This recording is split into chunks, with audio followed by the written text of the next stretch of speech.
का ई जीत जिंदा रखे खातिर बा?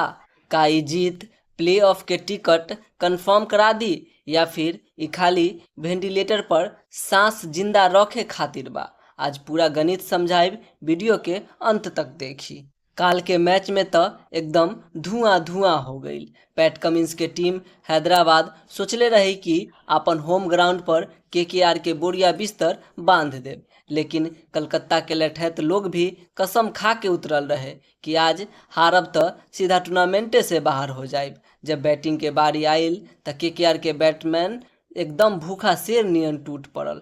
जवन हिसाब से बॉल के धागा खोलल गईल बा उ देख के तो पूरा स्टेडियम सन्न रह गईल। ई जीत एगो संजीवनी बूटी नियर काम कैलस ह केकेआर खातिर। अब आ जाई असली मुद्दा पर। का ई जीत प्लेऑफ में पहुंचा पाई? तो भैया सच्चाई ई बा कि डगर अभी भी पनघट के बहुत कठिन बा। ई जीत केकेआर के खाली रेस में जिंदा रखले बा, लेकिन टिकट अभी कंफर्म नहीं खे भइल। पॉइंट्स टेबल में घमासान मचल बा।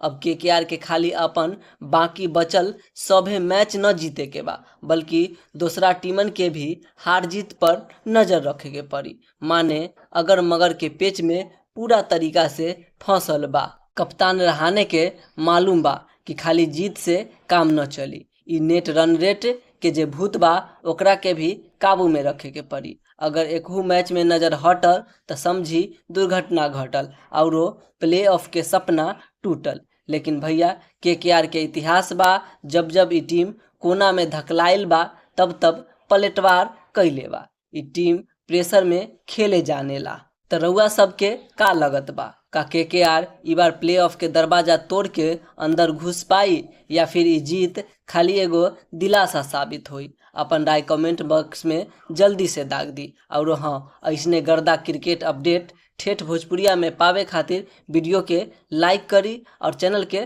सब्सक्राइब करे के ना भुलाई।